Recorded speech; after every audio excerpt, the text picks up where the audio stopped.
I loves me some 1 degree of Chunky B. Hello, everybody. The Garage of Love, 1 degree of Chunky B, and we are back. We blasted through 100 episodes. Yeah. They said it could not be done, and it is done because of this gentleman right here. He goes by the name of Gary Adler, executive producer of Love. Thank you, Chunky B.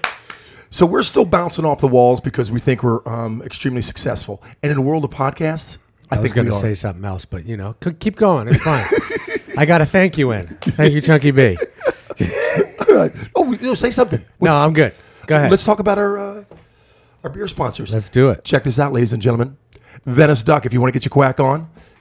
If you want to, instead of doing a 12-pack, get yourself a flock. All your beverage needs in the beer department, go to Venice Duck. And we kid, but we love Astaglow. Astaglow. That's right. ASTAGLOW. You can make your own jokes, folks. Before the sun, during the sun, after the sun. It keeps you young, and people at the NFL are starting to... Is that right? Yeah.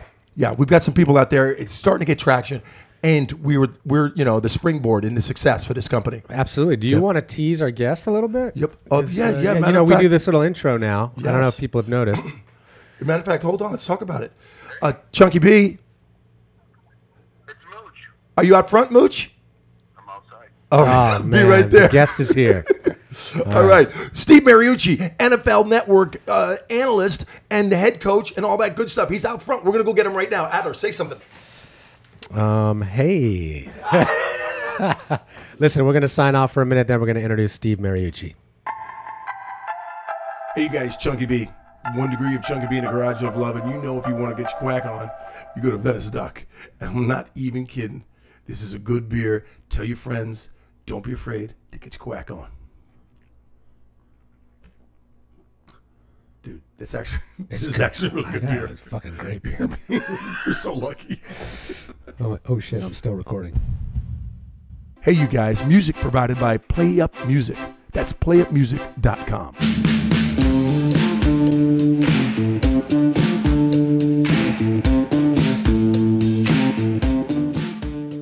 Steve Mariucci here from the NFL Network. Thanks for tuning in to 1 degree of Chunky B. Black is the night that holds you down. Black is the night that holds you down. Ladies and gentlemen, you have tuned in on a perfect day. What we're doing, we just celebrated 100 episodes, right? So the show's blowing up. The traction's going out the window. Social media. Gary Adler, and I want to thank you for guiding the way to this perfect podcast that we're doing. You're welcome, Chunky B. Let's talk about who we have in the garage right now. If you don't know who this guy is, why don't you go join your friends in Al-Qaeda? You're an un-American person. This is Coach Steve Mariucci. Wow. What an incredible pleasure. Hey, Coach, can I get you to scoot towards me just a hair? Thank you. Yeah. Perfect. All right. Coach Mariucci, you and I became friends about 3 years ago at the NFL Network. Each and every day you and I work together, I look at you and think, like, how does this guy maintain his sanity when you are sitting there with the most crazy people in the world? You've got Michael. You got Michael Irvin. How about Michael Irvin last night when he went crazy? He didn't want to answer the question. He just wanted to go on a rant. Okay, keep going. There's more crazies that we work with. Oh yeah. You know, Kurt Warner is pretty much straight up. He's a straight and narrow guy. Yeah. Right. Yeah. And then you've got the shenanigans of Marshall Falk. Yeah, he's nuts. That man, I'll tell you what, and Adler, you got to see this guy at work, Marshall Falk. He will sit there and be as serious as possible. He sits on a desk, and all of a sudden he makes eye contact with the boys, and he will start laughing like nobody's business. But you guys all know your stuff. You all know, I mean, do you each and every day just absorb all that knowledge and keep it? Or what's going on behind the scenes? Well, it's kind of interesting. First of all, great to be here, Chunk. Thank you, Gary. Thanks for having me on. Thanks, this Coach. is fun. In the garage, you call it. You know what? I'm looking around. It is the garage. It is. Why, you didn't say we're going to go do a thing in the garage. Anyway, yeah, and then Rich Eisen's nuts too. Rich, of course. Yeah. And then he's our fearless leader, our humble host. And then I've done a lot of shows with Deion Sanders too, and he's not with us on Gameday Morning. Right.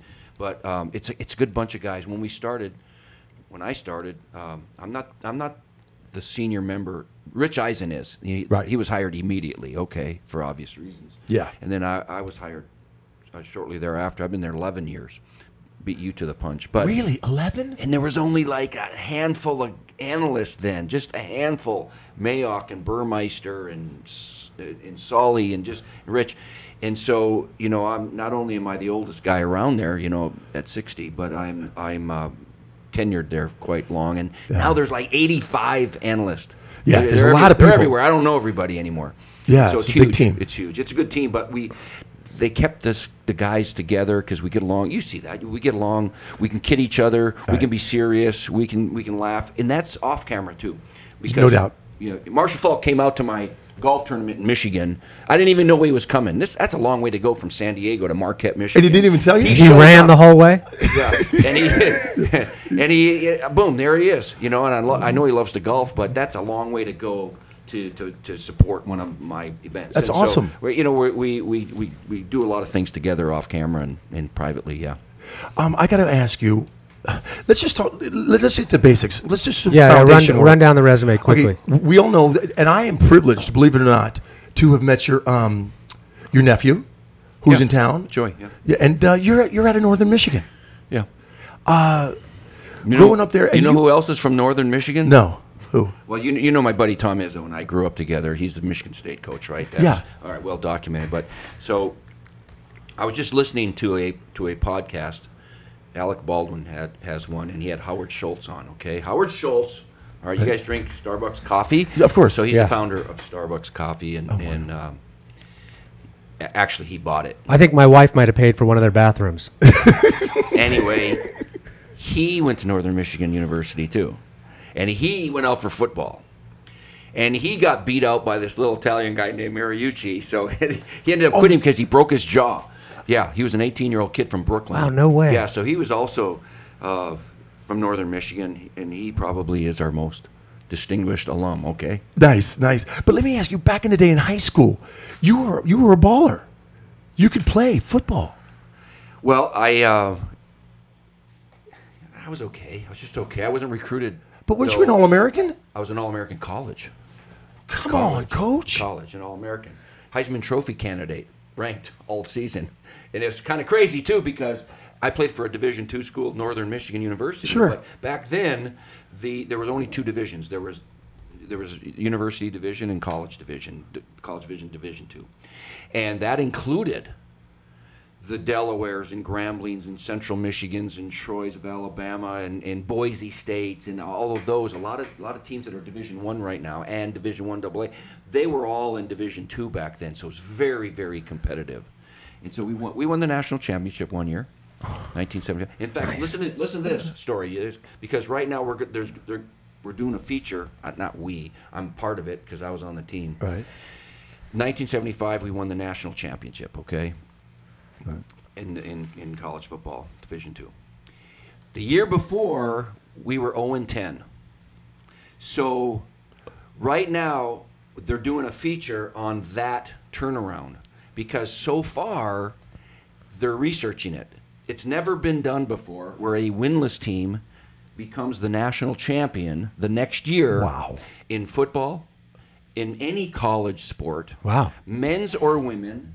Never in pro football, baseball, basketball, hockey. They're searching to find if it's ever NAIA. They're trying to figure out if it's ever happened any level, any sport, and right now they can't find it. So it might be the only time from winless to national champion. So right now they're doing a feature on this whole thing. Goosebumps. Yeah, right? Goosebumps. And wait a second, are you trying to tell me you're the QB? Yeah, and don't accuse us of cheating either. Yeah.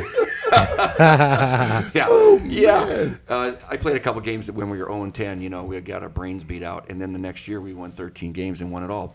We beat Boise State in Boise, and in Western Kentucky, and all of Central Michigan, who won the championship the year before. It's kind of one of those miraculous kind of seasons. Were you just a stud on campus?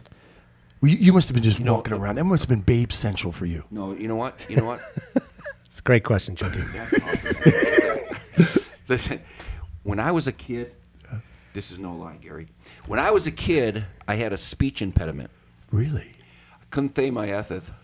Hi, I'm Steve, and I'm 6 years old. I couldn't say my S's. Wow. Okay, so this is when I was in elementary school.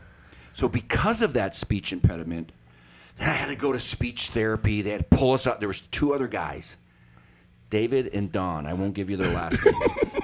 And this is true. They would pull us out of class from the Catholic school, take us down to the public school, and there was a speech pathologist there. And he would teach us how to speak better with what we each had different things. And because of that, I was really shy. I didn't want to talk in class. I didn't ever want to raise my hand and answer a question because it was like, I don't want anybody to make fun of me because I have a lisp or any of that. And so I kind of grew up very shy, very shy. Crazy that I'm doing television right now. But were you like throwing balls through the tire in the backyard the whole time? I was okay athlete. I was just okay, but it started in Little League baseball, and and then my dad, who was a coach and teacher, he had I had 6 kids. We were in everything: wrestling, skiing, football, basketball, track, everything. That's what you do in a little town, right? Sure. And so that's where I gained confidence in athletics, and it wasn't because of academics. I was just a B student, like most people or many people, and not super confident, not super smart, not super anything. I'm not the athlete that Marshall Falk was or Michael Irvin. Okay. Yeah. Deion Sanders. Yeah. But I had fun. I think I gained some confidence in high school and then certainly in college. Now, was your speech problem? When did that end? It ended in junior high-ish. Okay. It was a gradual thing. It's funny because when you can't say your S's, I had to learn how to put my tongue on my. It's like the weirdest thing. I felt like I was very self-conscious of it. Okay, and so I have an appreciation for people with any sort of handicap at all. Sometimes you can get over it. Sometimes you just have to deal with it. Right. And so I was lucky enough to have enough therapy to overcome it and straighten it out and speak properly. But the confidence thing was an issue with me the whole time. I didn't like to do radio interviews in high school. I was a nervous Ned. It's amazing you turned out to be a coach because, you have to be a leader. You have to stand up in front of people. When I was coaching, I got hired right there at Northern Michigan, after I got done playing there. But then I left and went to Cal State Fullerton. They don't have football anymore.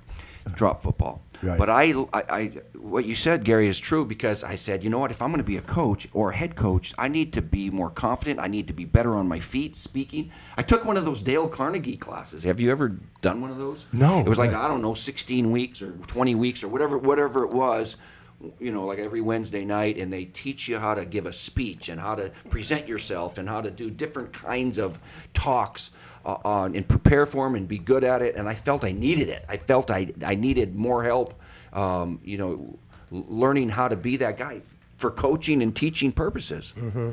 And so I did. Chunky, you went to the Carnegie, but you learned how to make a pastrami sandwich, right? Is that how? I knew you were going to say that. Coach, when you, your resume is long and impressive. But Gary and I just really want to let you know that we were big fans of the Hamilton Tiger Cats. Tiger Cats? Yeah, the Tiger Cats. We're big Tiger Cat fans. I still have my whole... Really? Yeah, my whole set. I got the paints, everything. That's what bugs me about our show because we have a players-only segment. Yeah. And I should be on that, Chunk. Yes! There you go. I played 2 weeks for the Hamilton Tiger Cats. I'm a former player as far as I'm concerned. You need to be there, you man. made a huge impact on us. Yeah, 2 weeks. And you know what? So the coach was Thomas Dimitroff, okay? Maybe you've heard the name. His son is the GM at the Atlanta Falcons. Oh, wow. So when he cut me, he said, "Bring your book." And I cut a lot of guys when I was a head coach. But Which we want to talk about. I never had breakfast with a guy though. He said, to "Come cut on, him? let's have breakfast." Oh my God! And because I began my coaching career at Northern Michigan. Yep. And then he said, "Hey, they drafted me up there," and I said, "Okay, I'm gonna try out." And then if I didn't make it, I was gonna go back to coaching. He knew that, and everybody knew that. So he says, "So you're gonna be a coach? Good for you." Blah blah blah. And I said, "Yeah." And he says, "Here, keep my playbook." And I still have that playbook. Wow. And I don't use it because it's 12 guys on the field it's different rules up there, right? But I have it as a souvenir. But his son is the, like I said, GM of the Atlanta Falcons, and I learned about saying goodbye to a player and wishing him good luck without making him feel like he failed, and so it was a fun experience up there. And that must be a terrible thing to do. Or do you just like put your press play And I mean, you got to feel something, Coach, because you're an emotional you get to guy. know these guys, right? Right, and you're changing their lives by cutting. That's why I wasn't. I'm just going to say it. I wasn't a great coach. Really? Because I wasn't tough enough. Now, by that I mean, it would really bother me when a guy got hurt. It would. When Bryant Young, in fact, I just called him this morning. Wow. Bryant Young had a fib fracture. You know what that is? Yeah, that's rough. That's both bones on there. Boom. Yeah, that's a Theismann, right? It's a Theismann, Joe Theismann, same thing. And I ran out there and I was holding his hands and he was screaming. It's not pretty. And you went to the hospital with him. But that's just one example. It would really bother me that these guys would get hurt badly sometimes. Wow. Or ruin their career. You know, we go to college and we grow up and you try to decide what profession we're going to be in, and their ambition is to be a pro football player. Well, sometimes that gets cut short, and it's not in their control, and that bothered me. Right. Cutting guys bothered me because the guy you're cutting worked just as hard as the guy that made. Who was the team. toughest cut? I'm gonna go Kurt Warner. So when I was, because now you got to deal when with I it was, every day. how about we cut Kurt Warner? That was not a tough one. That was easy. Kurt, I know you're listening to this. I know you're listening. That was easy because you were not ready. He was just a baby and he was not ready. But that's good. I had to cut Jerry Rice. Wow. I mean, I never had full control of personnel. I was always the head coach. I didn't want to have full control of everything. Because I wanted to have a life. I wanted to go home once in a while and see my wife and kids. So I thought that the GM head coach combination, that marriage would be the best. Right. That would be the scenario. Just like when I was in Green Bay, it was Ron Wolf and Mike Holmgren. So that's what I was always hoping for. Right. Well, go ahead. Yeah, I was going to say. Now he had some tough relationships with coaches, so I want him to keep talking about. I mean, with the GMs. I want to, right. Keep on But you know something, Coach, you mentioned something that I want to talk to you about, and gee, we'll go back to exactly what he's talking about. But I just want to fill in the blanks about what a great family man you are. But take a look. People, listen to this. Give me your undivided attention on this. It's 78, 79, Northern Michigan. Went to Cal State. Went to Louisville. Went to the Orlando Renegades. USC in 86. Then you went to California. Then you went to Green Bay, 92 to 95. California in 96. And then you became, the head coach of the Niners. And then Detroit. Did you rob a bank, dude? Were you on the run? Yeah, I think the Bank of I Detroit. moved my wife. I think it was the Bank of Detroit. I moved my wife 18 times. Oh my God! No way. Yeah, way. And so, that's why. And you know what? I mean, once you're a coach, you're a coach. It's in your blood. You know what I mean? And she was there for the ride. She was supportive. Well, yeah. I mean, first date. I remember. Because I met her when I was coaching at Cal State Fullerton, right down here in Southern California. And it's been one wife the whole time? Yeah. Okay, just double checking. As far as I know, it's just she's the same person. It'll be 35 years here. Oh, wow. Up. Congratulations, man. Coach. That's crazy. That's awesome. And nobody says that's easy. That's that's work. That's a lot of work. And we have 4 kids. Is she the coach at home? Be honest. She is the nurse, the psychiatrist, the doctor, the policeman, the housekeeper, the everything at home, right? And because coaches have silly hours. Sure. I mean, when I was a young coach, I would spend the night, because I heard Dick Vermeil and Joe Gibbs did, so I think that's how you do it. Would you have a little cot in the back or something? Or? Yeah, I mean, you'd sleep.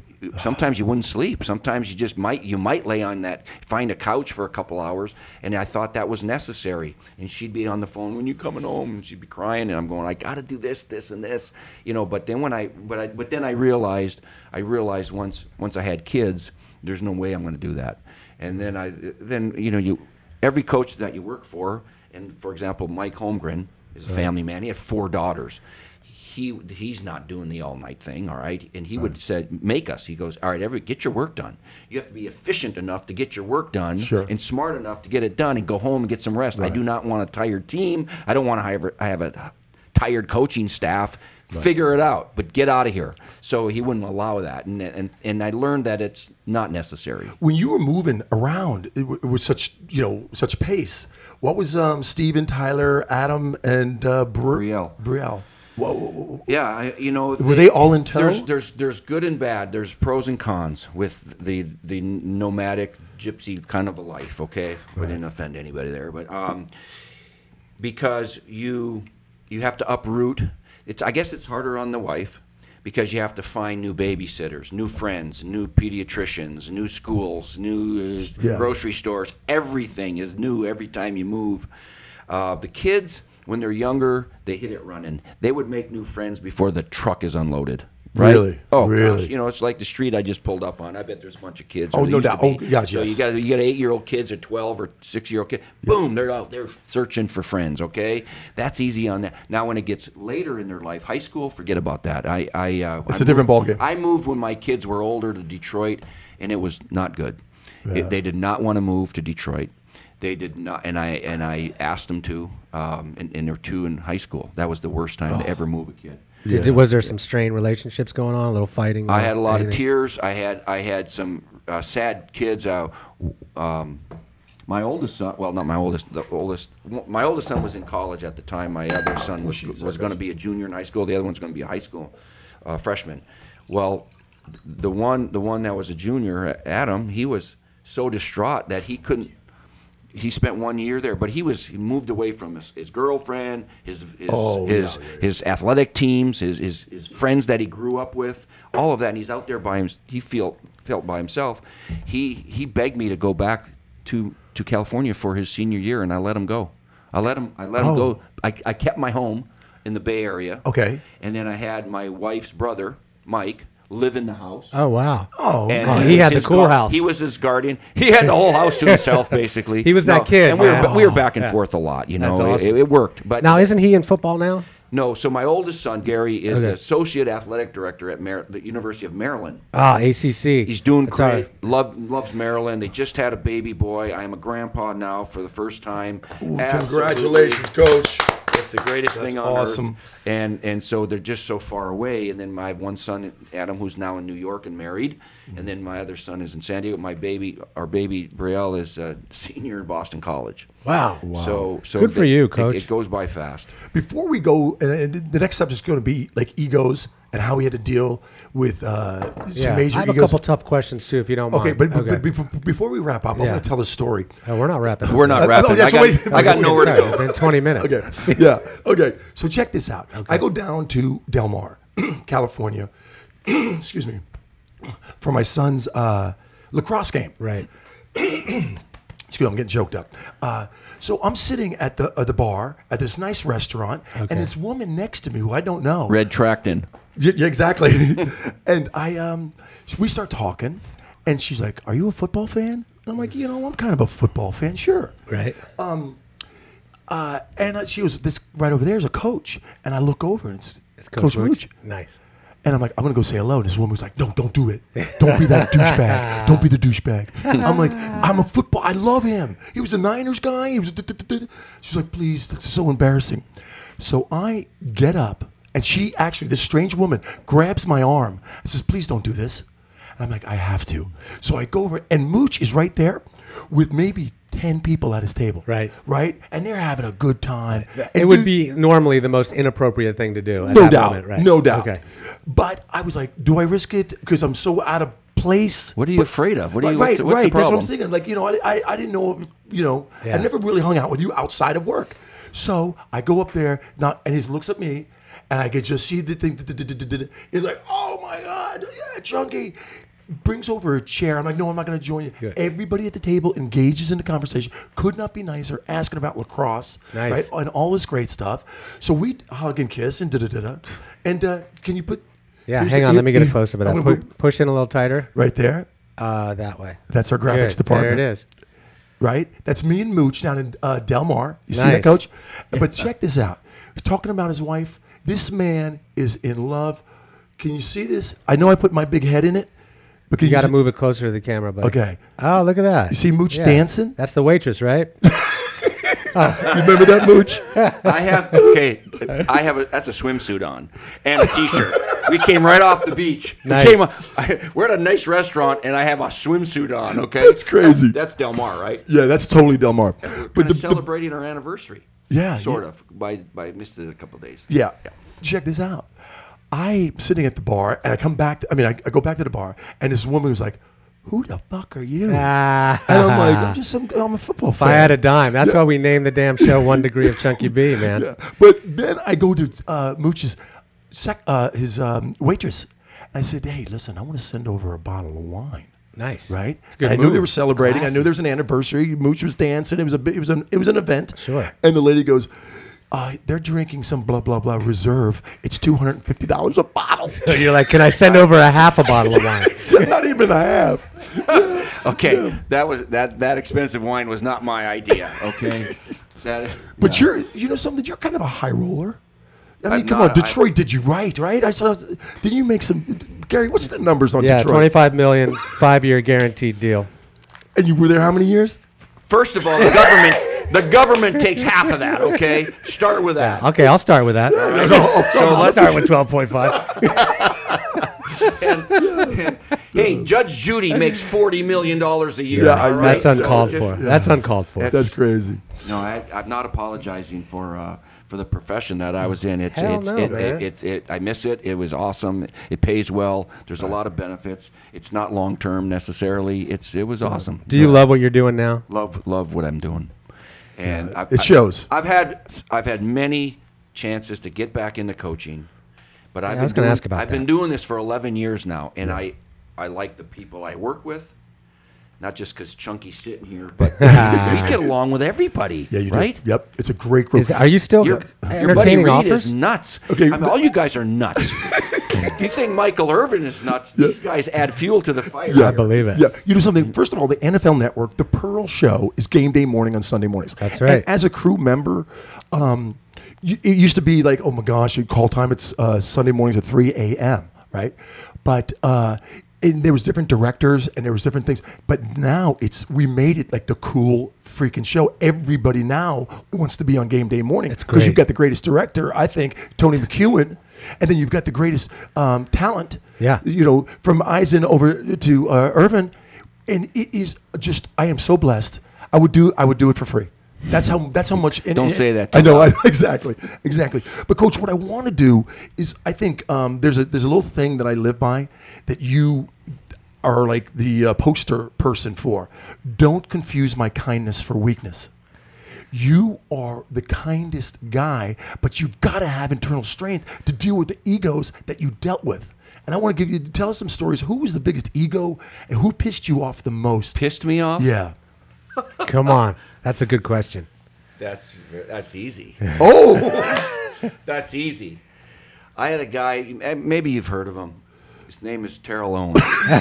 He's got his own show now. I've said this publicly before, and I'll say it again.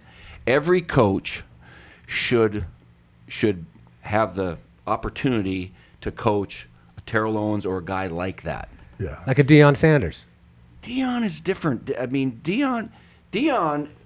Or Randy Moss, maybe. Yeah, there's some different guys, and but Terrell Owens, I had him for 6 years. That's longer than any other head coach had him. Okay, and he's going to be in the Hall of Fame. I'm just telling you, he's probably going to get in next year, if not the year after. He's going to get in, right? His numbers say he's right there. For the first couple of years, he was terrific. He played on my bocce ball team. He would tie up my kids at training camp. It was yes sir, no ma'am, boo, respectful, quiet. Chattanooga, third rounder. Okay, Sure. just lucky to be there. There's Jerry Rice and there's the Niners. Oh my God. Well, then as he became a good player and making a name for himself and signing the big money, he became a little bit different, you know, and for a variety of reasons. And so I think the thing, and there's another mistake that I made in coaching. I don't know if you guys remember. Yeah, of course you do. We were playing Dallas in Dallas. We beat them good. Anyway, he scored a touchdown pass, and he ran to the star, and he did the old thing in the middle of the stadium. I didn't see it because I was getting the extra point team ready to kick and everything. Congratulating. So you guys. missed that whole. I missed the whole thing. So then later on in the game, Emmitt Smith scores a touchdown, and he comes running. he comes running to half court to the Star, and he kneels down and he slams the ball down, and he's looking at me. He's looking at our sideline, and I'm going, "What are you looking at?" And somebody up in the box goes, "Coach, it's because Terrell Owens went to the Star. That's why he went to the Star." I go, "What are you talking about?" Anyway, the game's going on. So T.O. scores another touchdown later. Ba-boom. There he goes to the Star, and I'm going, "What the hell's going on out there?" and here's George Teague. He hits him. Yep. And I had George Teague in Green Bay. I was on the same team when we drafted him. And here comes Derek Deese, and it almost turned into a brawl. Bench is cleared. It was like, what is going on here? So there, I have photos of me in the locker room with a half-naked team, and I was chewing out Terrell Owens' ass Like nobody's business. after a big win. And because I was saying that's not how we play football. That's not sportsmanship. That could have caused a Donnybrook on the field. That's never going to happen here ever again. And I suspended him for a week without pay. Get out of the building, okay? Wow. The mistake I made there was, see, what I wanted to do is I wanted to, kind of like Adam Gase right now with the Miami Dolphins. He's benching guys. He's just, this and that. You want to show authority. You want to, so this is how we're going to do it. Lay the foundation. Well, that's what I did with him because I said, this is my decision. This is not, I'm not waiting for the league to fine him or anything. I'm not waiting for anybody. I'm doing this. This is my team. Boom, get out. Well, we should have had calmer minds and said the team suspend you or fine you, because they had or line. management or somebody else. Oh, so you took credit for that whole big move. Absolutely. But the problem is he came back the next week, and now we clashed. pissed now off we at butted Coach. heads Yeah. for the rest of his career there. So that was a mistake that I made. Bill Walsh could have jumped in, and John York. They should have said, "You know what, Mooch? You know what? Let's do this as an organization because you're going to have a relationship with that great player, rather than having a terrible relationship for the rest of your time. Right. Let's take the blame." And we did it with me in charge, and it was a tough relationship that we had going forward, me and T.O. It was like, oh my God, he was trying to piss me off every day. Was there a time where you were sitting at your desk as a head coach and everybody was gone, the hallways are dark, the locker room, the field, everything's empty, and you're sitting there going, what the F am I doing? Were you ever overwhelmed and thought, I'm drowning? No, but I certainly could have, and I'll tell you why. Because I got the 49er head job after 1 year at Cal. Yeah. I left the Packers. I was coaching Favre and those guys, and it was great. But I was a quarterback coach. Quarterback coach doesn't get you ready to be a head coach. Right. So I left Green Bay to take the Cal head coaching job, where I had coached before I went to Green Bay. Brett Favre, Brett Favre called me up and he said, "Mooch, you can't go. You can't leave. You can't leave me." He was. Before you go, Coach, let me cut you off. Yeah. Before you go into the Brett Favre thing, I just want to change something. We can edit this Okay. out. I just want to do this. Okay. Yeah, thank you, Oh, okay. Chucky. That's better. Okay. So go he Favre. called and he said, "You can't leave." And I said, "What do you mean?" He says, "I said, Coach or Brett, I want to be a head coach. I'm here and we have a good thing going, but I want to advance in my career." He said, "I will pay you whatever Cal's paying you to stay." Wow. And he could have. He was the MVP of the league. Sure. And it was tempting because I didn't get paid all that much from Cal. I mean, I'm not complaining. It was fine. It was satisfactory, but it's Right. nothing like they pay now in college. Yeah. And he was crying, and I was too, and it was like, I have to do this. I have to do this. Anyway, so I left and went to Cal, but I was only there for 1 year. Yeah. Okay. 6-6, 1 by the year. way. Yeah. Well, I'm just saying. Hey, he got an 6 NFL and job. 6-5 and a bowl game. You lost in the Aloha Bowl. I know they got Navy To guys. Navy. The Navy. So Someone's doing homework. you did your homework.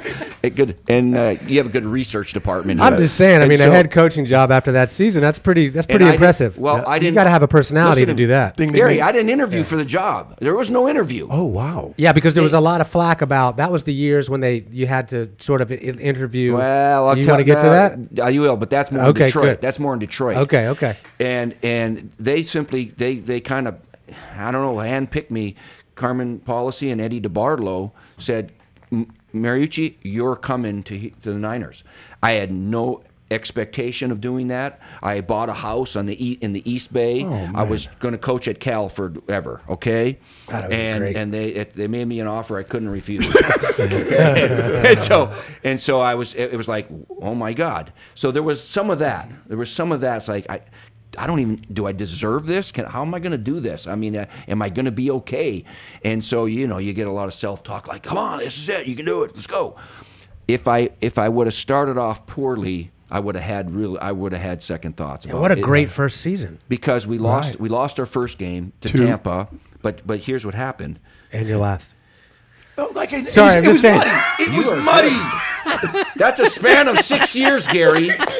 So we go to Tampa. We go to Tampa. So Steve Young, who tackles him? Sapp, who worked with us. Of course. Right? Sapp tackles him, sacks him, boom, concussion, out. Okay? We call a reverse to Jerry Rice. Who tackles him? Sapp. Boom, blows Jerry's knee out. This is in the first half of my first game. Oh, my God. There's your 2-star players. Yeah. Oh, yeah. Hall of Fame players. I'm going, what is you know what? Oh my God! If we don't start winning or doing better, I'm going to be back over at Telegraph Avenue selling tie-dye shirts, over there in Berkeley. But so we lose that game. We lose the game. Kevin Green got hurt. My backup quarterback got hurt. I mean, it was a mess. It was like a mash unit. And Eddie DeBartolo was in the locker room because he lives in Tampa, right? And I'm going, oh boy, what do I say to these guys? So it was kind of like, all right, this is it. This is going to be a long season. It's going to be like a 16-round title fight, okay? That's how we got to look at this thing. We can't start committing suicide right now. We lost round one. It's a marathon. That's it. It is a marathon. It's a long fight, okay? We lost round one. We're going to pick it up tomorrow. I'm ready to go right now. So we won our next 11 games, okay? Yeah, that was incredible. So that was like a new record for a rookie coach and all that blown. So Luckily, I had enough success early to eliminate any doubt in my mind or the media's mind or the team's mind that, hey, this young kid can do this, okay? We had some success early. That's the trick with some of these new coaches. You got to be lucky to have some success Instant early. gratification's got to happen. Yeah, but more than that, Chunky, it's credibility. It's like, all right, this guy, what he's selling, we're buying. You know what I mean? Sure. I like this system. I like his approach. I like the way he's doing it. He can do this. He's competent to do this. Who was the genius that plucked you from Cal? I mean, and saw that potential in Eddie you? DeBartolo and Carmen Policy. Wow. Good for them. Coach, I thought you were going to tell me that first speech after you first lost at the 49ers. I thought you said your lisp was coming back. I might have stuttered the whole time in that locker room. I'm looking over there. Jerry Rice is packed in ice with a knee. Steve Young is over there. I'm going, oh my God. I don't even know if these guys are going to play again. Jerry Rice missed the whole year. What a nightmare. Hey, let me ask you something on this order. What you think football will ever be a safe sport? So I'm on the Player Safety Advisory Panel, the National Football League. John Madden, Ronnie Lott, Anthony Munoz, Ernie Accorsi, Roger Goodell is part of it. I mean, there's doctors, there's Oliver Luck, who's in college, because we want to have that. Tom Coughlin just joined. I mean, there's guys that have been in the game for a long time, and we're looking at every tendency, every injury, every trend, every rule, all of it, and we have a conference call either on the phone or in person every month.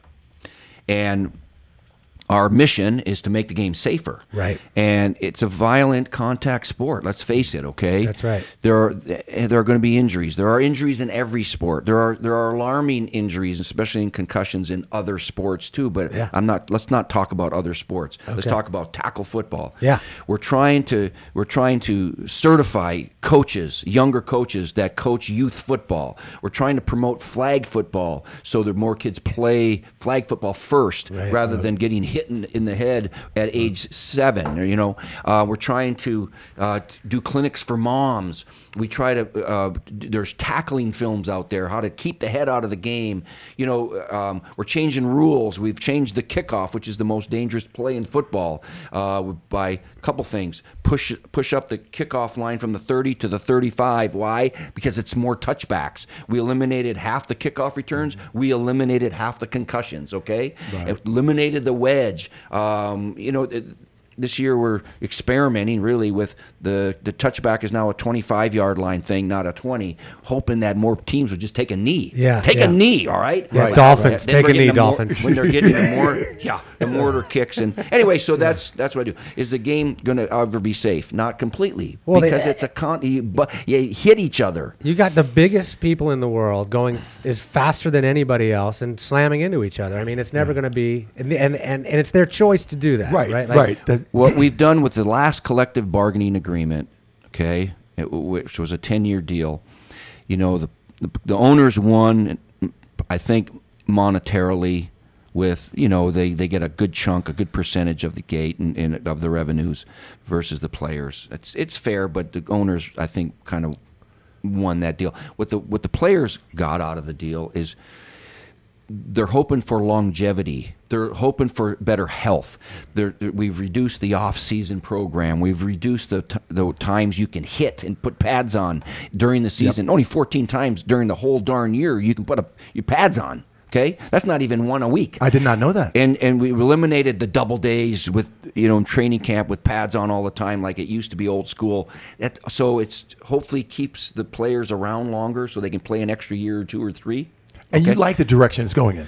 Yes, but we want faster progress. We want it to be safer sooner, and so we look at it hard, and then you hear comments from those old school fans. Hey, we're putting skirts on these guys, and the quarterback. Old school's gonna say that. Put a red shirt on the quarterback. We can't play the game without our marquee quarterbacks. Right. If you eliminate 3 or 4 quarterbacks out of this league because they're hurt and are out for the season, we don't have the same viewing audience. Yeah, we don't have the same appeal. It just falls flat on its face. That's no disrespect to the other great players in this league, but think about it. Take out a, you know, the league is different without Peyton Manning in it this year. Trevor Simeon's the quarterback. Does anybody know who Trevor Simeon is? If you're not a Denver Bronco fan, okay? So, you know, and soon Tom Brady will be gone, and soon Drew Brees will be gone. Can we add Tannehill to that list? No, you know what? Just surround the guy. You know what? You think Dolphins going to be undefeated every year. I'm a Matt Moore fan. They never put the kid in. The kid knows how to play. He's got to, I mean, Adam Gase is starting, you know, from ground zero, really, and he's trying to put it his way, and they got to surround him with better talent in the line. But you must relate to Adam a little bit because he was sort of plucked, right? He was plucked, and he wasn't like the greatest. I plucked him. Yeah, I gave him his first job. There you go. Look at that. I knew it. Adam Gase he came in when I was in Detroit, and he was kind of like volunteering, kind of like an entry-level job in scouting. He was in college a little bit at Michigan State, and he came in my office. He said, "Coach, I want to be a coach. I want to be a coach. Can I do something on the coaching staff side of the ball? Different part of the building. Scouting's over there, coaching's over here, right? Marketing's over there, business over there." So I go, you know what? John Robinson gave me a chance when I was with the USFL Orlando Renegades, and then they moved from the spring to the fall. So we're taking some time off, and I had a friend call John Robinson up and say, "Hey, can Mariucci be a quality control coach for you for nothing, for zero?" And John said yes, of course. So I worked 20 hours a day for the LA Rams when they were actually in Anaheim, because I wanted to get some experience in the National Football League. Got paid nothing. I got paid lunch. I got lunch. Okay. But that's it. But it was a great experience. Wow. I had 2 kids, and we had to move in with my wife's folks in L.A. here because I was getting no paycheck. But now you had an NFL team on your resume, right? Yeah, and I had that experience. And then Bruce Snyder, who was running back coach, hired me at Cal when he took that job. So there's nothing good that can come from that hard work, whether you're getting paid or not. So that's what Adam Gase did. So you related. Yeah, I said, this guy, not so much he reminds me of me, but this is the situation I was in. You're passing it forward. I said, somebody needs to give the kid a chance. Right. And so I gave him a chance. And then, you know what? I got fired. I got fired anyway. But you know what? He was on the coaching staff, and then he was retained by the next staff. So I did the same thing with Dan Quinn. Dan Quinn, I got him out of Hofstra, University of Hofstra, all right? And, The mighty- and I hired him. The Ducks. No, they're not. That's Oregon. And so he was a young kid that I liked. We interviewed a bunch of pro guys, and I said, you know what? I like this kid. I like his energy, and I like his enthusiasm. He's going to be all right. You know, he's the head coach of the Falcons right now. And Hugh Jackson, I hired him at Cal too. That's kind of the thing that makes me kind of smile right now. A lot of these young guys that are now in the league becoming head coaches, I gave them a chance. And That's exciting. But they did the work. They were good. They were hard You workers. open the door. They got to stay in Somebody the room. needs to give you a break. I don't care what profession it is. Right, right. Let me ask you, getting back to players, we know T.O. was, let's just put him in the category as a nightmare for I you. gotta follow up on that though. I will Yeah, tell you please do. one thing about T.O. You never knew what you were going to get. Okay, I don't know what you call that. He was going to be. It's a box of chocolates, Forrest Gump. Yeah. Some days he was crazy. Some days he drove me nuts. But there were some days where he was the most engaging guy in the room. I mean, fun to be here. So when I got fired at San Francisco after the second round of the playoffs. Okay, when Sat beat us, you mentioned that. Sorry about All that, right? Coach. And they won the Super. They were great. They were won. a good team. That They was were Chucky's a great team. team, They right? beat us. Okay, fine. Yeah. Yeah. So second round of the playoffs, and then I'm looking for a job. So I'm cleaning out boxes in my office over there in Santa Clara. Who comes in to say goodbye? T.O. He walked in my office, Wow. gave me a hug. He said, "Coach, appreciate everything." And I gave him a hug, and, you know, it's not like we're drinking buddies or anything like that, but I'll tell you what, those things stick out in your mind. Sure. Like, you know what? He made an effort. He didn't have, everybody was gone. I mean, players have left. They're gone. You know, we excused them like a day or two before, and then I got whacked, but he came in. Didn't have to do that. That's awesome. So I remember that. So, you know, sometimes my memories of T.O. are like, oh, these gray hairs are from T.O. Yeah. But then sometimes, you know what? He had a good side to him too. What about Favre? You guys are close, right? I mean, you guys are buddies. I don't know. Look at that face. That's a new face, Mooch. I've never seen his face. That's a good one. I think we just got Now our. you got to come up with I think we something. just got our promo. Thanks, Mooch. So Favre. Step back just a hair, Coach. So when, okay, I'm just going to tell you this. Please do. Oh my God, how many hours do we have? Oh, we're good. Yeah. Yeah, we got all day. Don't worry. I don't have a Let real me tell you job. about my first conversation with Brett Favre. So I get hired on Mike Holmgren's staff. There's a bunch of young whippersnapper coaches, Andy Reid, John Gruden, you know, a bunch of us, and we're just trying to figure it out. We were still wet behind the ears, and then Ron Wolf knew Favre from the year before. We didn't know him because I was in college before I came there, and so were the other guys, and so nobody knew Favre. Anyway, Ron Wolf wanted to get a trade for him, okay, because he liked him coming out of college, and he went to Atlanta and redshirted, as you know. So anyway, long story short, we traded a #1 draft pick for this kid named Brett Favre from Southern Miss, who didn't play for the Falcons. He threw 5 passes. So when he came in to sign his contract, I wasn't there because I had gone home to California to start packing up my house to move to Green Bay. I'm home, and all of a sudden I get a phone call. There were no cell phones then, okay? It was on like a landline, all right? So, Coach Mariucci, I said, Mariucci? He goes, yeah. Coach, is this you? I go, yeah, who's this? Brett. Who? Brett Favre. Oh, Brett, how you doing, man? How you doing? Congratulations. Welcome aboard, you know, that kind of thing. Because I had never met him. Right. I wasn't there when he came in to sign. So he goes, Coach, you doing okay? Yeah, I'm doing good. Good to talk to you. What's up? Well, so anytime he started a sentence with the word, well, I knew it was like, uh-oh. Well, I only get one phone call, so. Oh no! Oh, are you kidding me? Oh my Swear to God! No way! I get one phone call, and I thought I'd call. Wait a minute. What do you mean you get one phone call? Where are you? He goes, I'm in jail. Oh my gosh. I go, what?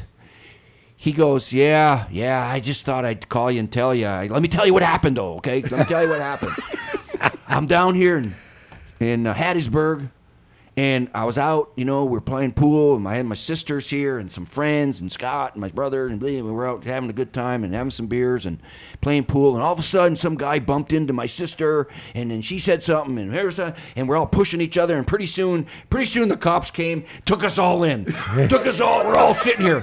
We're all in jail, okay? I go, oh, okay, great. This is great, Brett. I said, why didn't you call Mike Holmgren? He goes, because he'd kill me.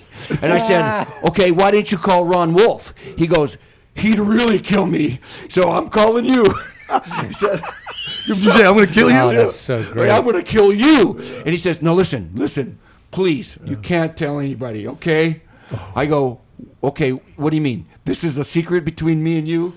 I said, this is going to get out, isn't it? He goes, no, I don't think so. I think they're just going to let us out of here. I think they're just kind of just telling us to calm down and quit fighting over there in the bar. And it wasn't really a fight. It was just a pushing. And I said, okay, I will not tell them, but you have to promise me. You will never, as long as you're in Green Bay, Wisconsin, you will never get into trouble again. Do you promise me? Because I will... yes, Coach, I'll promise. I promise. To this day, unless Ron Wolf and Mike Holmgren are listening to this, I think we're safe. they Oh, no way. don't Really? know about this. Wow, that's awesome. So let me tell you what the moral of the story is. What? Call Coach Mooch. Mooch is No, telling you don't get the point. The moral of the story is he knew I had his back. Yeah, he trusted you. And you know what? He had my back. That's awesome. Not that I got thrown in jail or anything. He says, but he became somebody that trusted me, Right. and I trusted him, and so we started off with that relationship. We had a little secret, okay? Yeah. It was no big deal, really. But it was a nice building block. Yeah. It was a place to start. Right. He knew I had something over his head, Right. and he wasn't the starter right away. He wasn't the starter. No. He was fat. And he had no clue. He was 248 pounds when he showed up. Really? Okay? He would go out 6 nights a week, and he hasn't had a drink since '98. Okay, Really? but he had enough before that to last him a lifetime. Right, He right, liked beer. right, The guy yeah. liked barley and hops. That was his training table. Okay? Ding, ding, ding, ding, ding. And so I can relate. And so, but we had a hell of a relationship. It's well documented, and I supported him through his tough times, and he always supported me. And it was one of those relationships that started with something that was not, related to football, really. Yeah. Well, I want to let you know right where you were sitting. Our good friend of 1 degree of Chunky B, Heath Evans, sat where you are, and Whose arms are bigger? Oh, my God. is He's a he a beast. monster? He is just so fit. Yeah. And we had a great interview, but we did touch base, and we did want to talk about. You want to ask about it was about the pot thing? You mean, we had Nate Jackson on, too. We've had a bunch of NFL players. We had Jeff Rower on from the Dallas Cowboys. Yeah. We've had Nate Boyer on. Yeah, Heath yeah. Evans. Let's talk and, pot. it always sort of comes up like, the players, they're often injured. They're often hurt. They're often, rehabbing or this or that. And apparently it's been proven that medical marijuana can help ease some of that pain. Yeah. And I'm just wondering, if the NFL will always have a hard stance on this. Yeah. Okay. So let's start with this. You're asking a guy who has never smoked pot in his life and never will. Okay. Right. Fair enough. Start with that. So that's where I'm coming from. That's my bias. Okay. Right, I've had discussions with my son. Dad, marijuana is going to be legalized here at some point, and I go, Tyler, that can't happen. That won't happen. Blah blah blah. And as I watch it from afar, okay, I in some states have legalized it, and medical marijuana. I had a friend dying of cancer, and tried everything, every drug that was approved, drugs that were still experimental. When you get down to the last chances. He's tried just about Sure. anything. That's right. And he told me, he said, Coach, I'm never smoked. He was in the never did, never will club in terms of pot, okay, with me. He says, Coach, I'm going to try pot. I'm going to try marijuana. And he did. And he called me. He called me. Let's go out to lunch. He says, Coach, he says, this stuff is something. He says, you know what? I'm not as in as much pain. I'm not in as much pain right now. And he says, I'm not gonna be an advocate for this stuff or anything, but I'm just telling you. He says, this what I've taken is work to some degree, and I get the medical part of it. In terms of the National Football League, it's legal in some states and in many states no. In terms of recreational use, and here you got we go to the Denver Broncos Stadium. And you can smell pot. We're on the set on the field. You can smell pot. I never really thought and about it's not that. even supposed to be in the stadium, but we can smell. We were doing a show over there, Thursday Night Football over at the Raiders in Oakland. Yeah. I'm telling you, I think Cheech and Chong were standing right next to us, man. We were doing a hit. In fact, I was talking, and all of a sudden, a big Cloud of smoke. and Michael start laughing like Michael. Of course. Laughs. Oh, yeah. And now here goes Marshall egging him on, and I'm trying to finish my statement about it. It's like, whoa! And we are all laughing. It went viral. Okay. Oh, really? Because we were kind of acknowledging, and then Rich, he's very witty, and he would start talking about this. Yeah, and then this quarterback is smoking hot tonight. And then that's him. That's so him. So him. So we had fun with it, but it's going to be interesting to see. I understand the benefits in terms of taxes that this can generate nationwide in a time where we need to generate more revenue from municipalities and states and whatever. I just hope that if and when this thing gets legalized for recreational use, and I say if and when, I don't know, that we have some good regulations, because I just don't want a lot of guys driving around their cars high. I can't. Right. I would agree. It needs to be regulated, just and I be honest with you, drunk driving. Same thing. Same thing. And we need to regulate it though. And I can't deal with the smell of it either. Okay, I'm just saying. I just say it just makes me sick to my stomach. So when this happens and it's eased, I've got some former players that I know that grow the stuff. Okay, and are making a lot of money.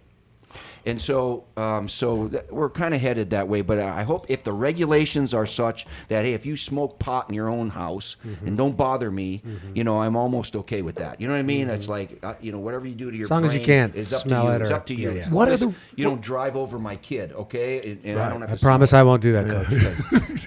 What are the rules at the NFL? If you're from a state that's legal, Yeah, I don't know that. No. The rules apply to everybody regardless of what state across you're the from. board, okay. Absolutely. It's not like, all right, you guys are the Denver Broncos and Seattle Seahawks, because your state is legal. You go by NFL rules. Right. Gotcha. That governs what these guys can do and can't do when you're tested, what the suspensions might be, if you're on the program or not, that kind of thing.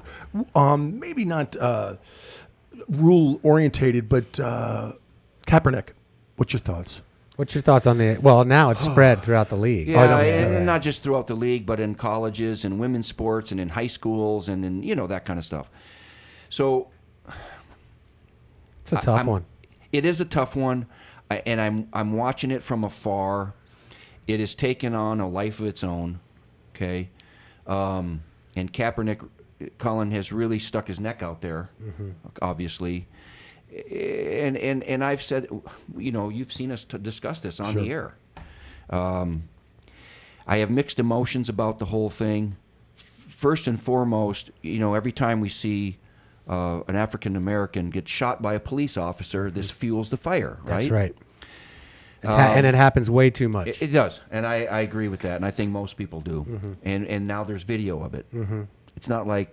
It's still happening. It's been happening, and now there's video of it, right? And so, from that standpoint, we've got to find a way to minimize that.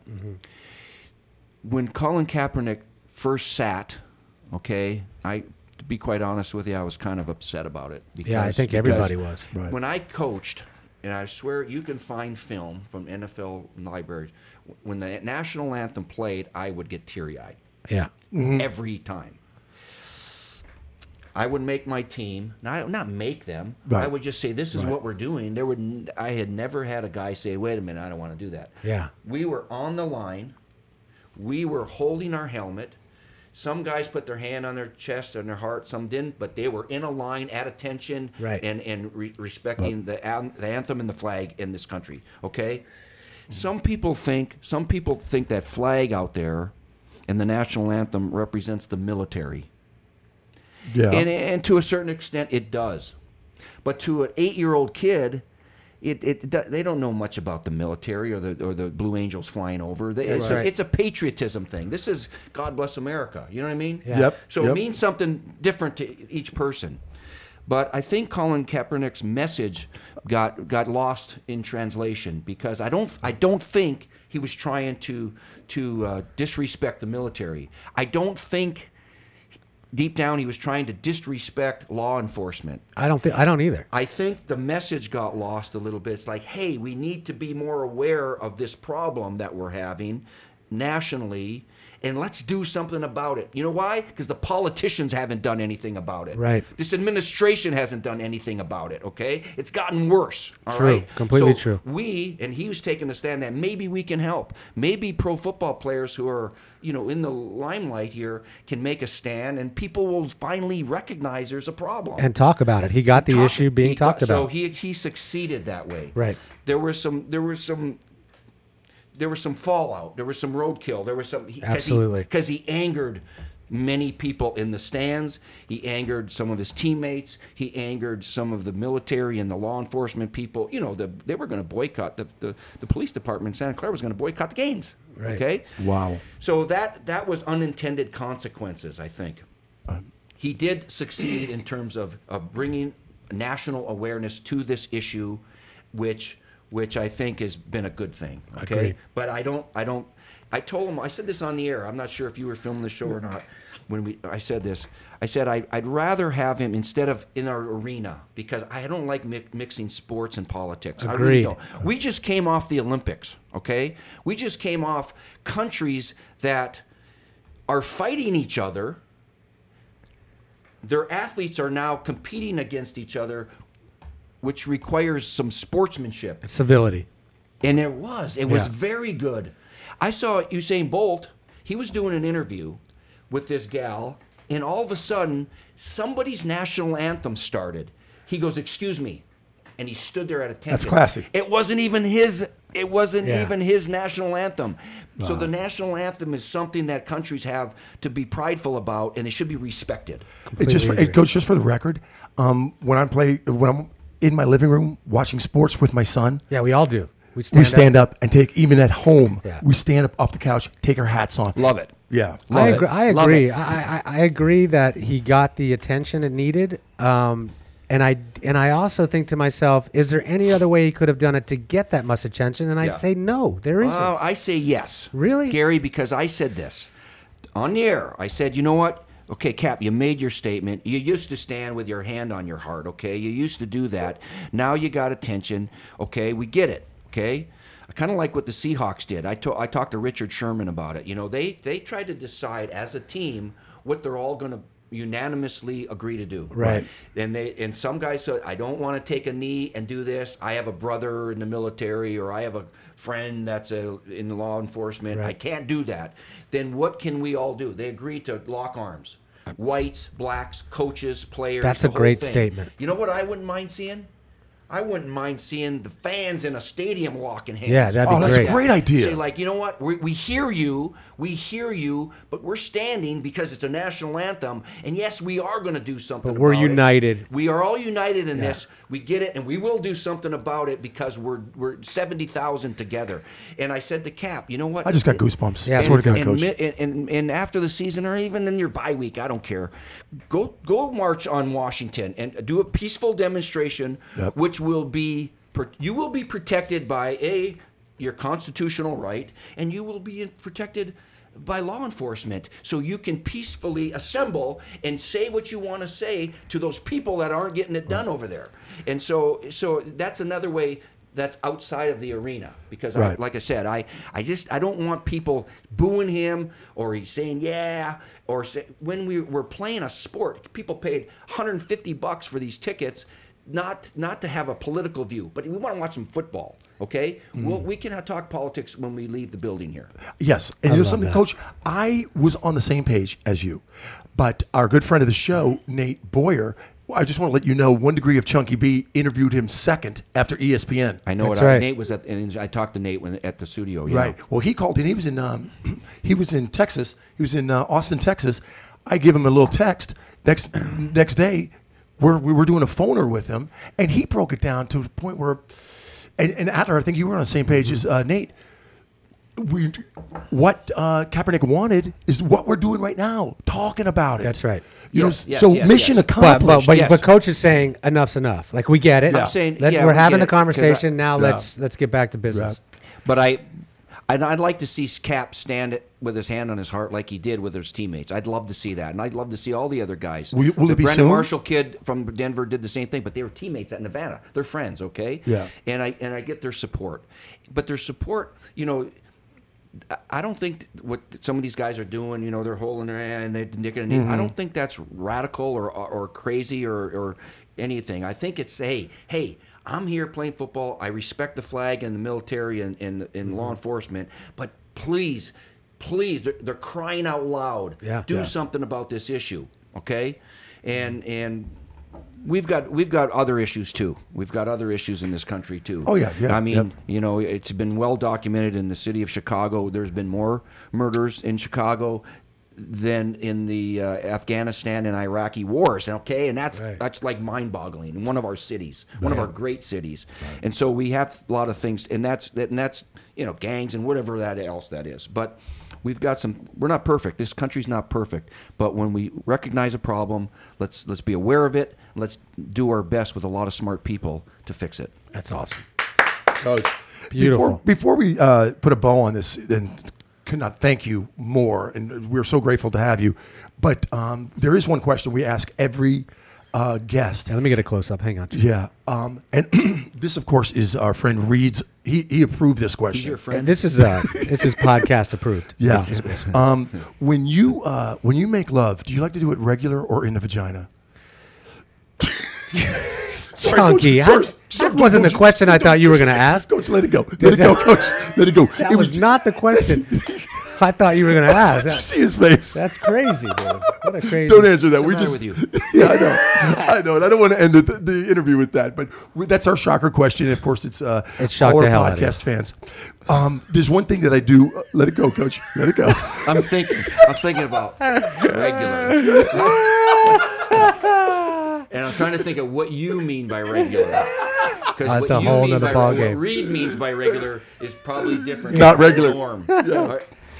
There's one thing that I do adore about you, that the way I see you live each and every day that I'm with you is kind of what I want to teach my children, and that's integrity, character, values, friendship, Loyalty. and loyalty. Yeah. You do that each and every day. I am so lucky that I am part of your week. I am grateful that you came to the Garage of Love. You said yes to this, which means one. My cool level just got cooler. Yeah, I mean, we Gary, almost have a real show now. I mean, no offense, Coach. We almost, this puts us on the map a little bit. There's a chance of somebody tuning in. Yeah, it's one or two people. Ladies and gentlemen, with all my heart, Steve Mariucci. Fantastic.